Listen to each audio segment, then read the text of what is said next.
अस्सलाम वालेकुम व रहमतुल्लाहि व बरकातुहू। पूरे मुसलमान भाइयों को అందరికీ నమస్కారము। వక్ఫ్ బోర్డ్ బిల్లుకి సపోర్ట్ చేసిన చంద్రబాబు నాయుడు గారు మోడీ గారికి యాంటీ చేయకుండా ఆ బిల్లుకి సపోర్ట్ చేసి ముస్లిమ్స్కి అన్యాయం చేసి ఏప్రిల్ 3వ తేదీ మీకు ఏ ఒక్క ముస్లిం కూడా మరవరాని రోజు పెట్టినారు, మీరు బాధ పెట్టినారు మాకి। ప్రతి ఒక్క ముస్లిం ఈరోజు చంద్రబాబు నాయుడు గారికి అన్యాయం చేసినందుకు క్షమించరు। టీడీపీ ప్రభుత్వం ఉండే మైనార్టీస్ బీజేపీ ప్రభుత్వంతో పొత్తు ఉంటే మేము ఆ పార్టీకి సపోర్ట్ చేయమంటే కొంతమంది మైనార్టీస్ చెప్తే ఆ పార్టీలో ఉండే మైనార్టీస్ అహ్మద్ షరీఫ్ గారు కానివ్వండి, ముస్తాక్ మౌలానా గారు కానివ్వండి, లేదు మా చంద్రబాబు నాయుడు గారు పొత్తు ఉంటే కూడా బీజేపీ ప్రభుత్వం ముస్లిమ్స్కి ఏమైనా అన్యాయం చేస్తే మేము మద్దతు పలకమని చెప్పినారే ఆ రోజు। ఏం చేస్తున్నారు మీరు? అహ్మద్ షరీఫ్ గారు మరియు ముస్తాక్ మౌలానా గారు మీతో చర్చించలేదా? మీ పార్టీ సీఎం చంద్రబాబు నాయుడు గారు ఎట్లా ఒప్పుకున్నారండి?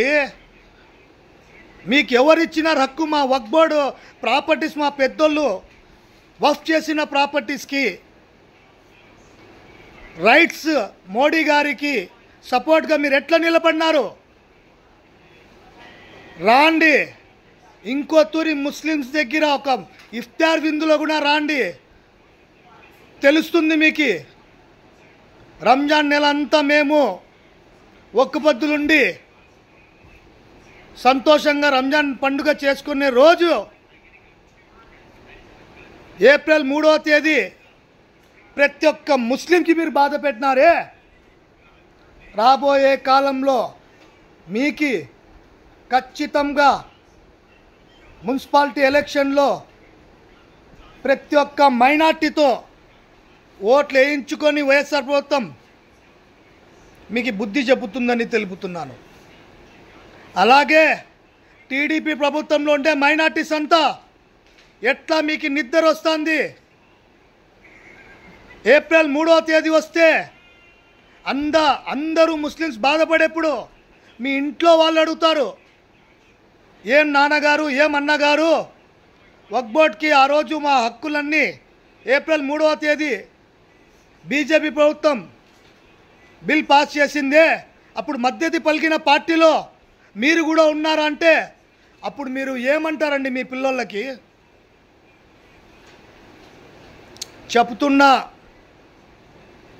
దీనికి వక్ఫ్ బోర్డ్ బిల్లు గురించి ప్రతి ఒక్క ముస్లిమ్స్ బాధపడి మీకు బదువా అనేది ఇస్తున్నారు।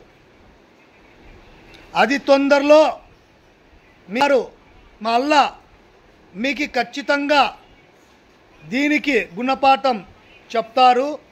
మేము ఆశతో ఉన్నాం ముస్లిమ్స్ అంతా। టీడీపీలో ఉండే ప్రభుత్వంలో ఉండే అహ్మద్ షరీఫ్ గారు కానివ్వండి, ముస్తాక్ మౌలానా గారు కానివ్వండి, ప్రతి ఒక్క ముస్లిం నాయకుడు టీడీపీ ప్రభుత్వం ఉండాలంతా రిజైన్ చేయాలా। అంత అన్యాయం చేసిన మా ముస్లిం వక్ఫ్ బోర్డ్ హక్కులకి ఎట్లా కొనసాగుతున్నారు మీరు? తక్షణం అందరు రాజీనామా చేయాలని కోరుతున్నాను।